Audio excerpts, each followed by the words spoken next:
Hello guys, hari ni kita akan cara membuat voice chat kat Simple Sandbox 3. Dekat mula game dia ada macam tulis nama dengan lelaki ataupun perempuan ke. Tapi saya akan tulis nama dulu. Tapi saya nak tulis nama pendek je. Adam je. Okay. Dia pun tekan kreatif, jangan tekan Google Play, Facebook ataupun Quest, tekan je yang warna kuning sebelah ni. Okey. Dekat sini tunjuk ni lobby dia. Dekat sini macam ada ni, tekan Asia, jangan tekan Eropah.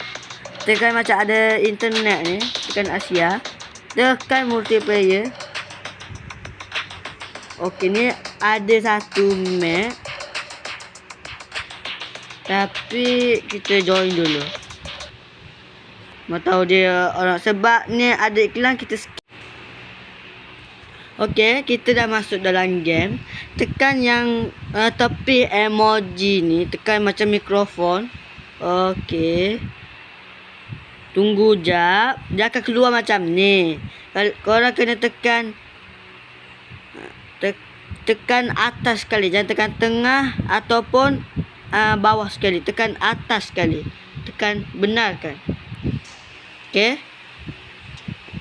Kalau nampak tu tanda warna merah, nanti akan menjadi tanda warna hijau.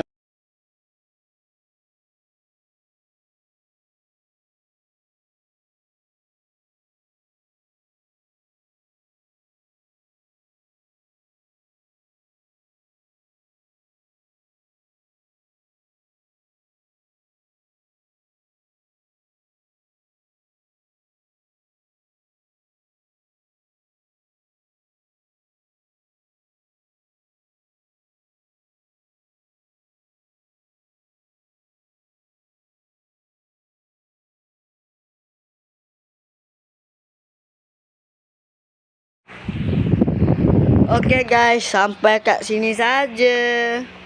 Bye bye.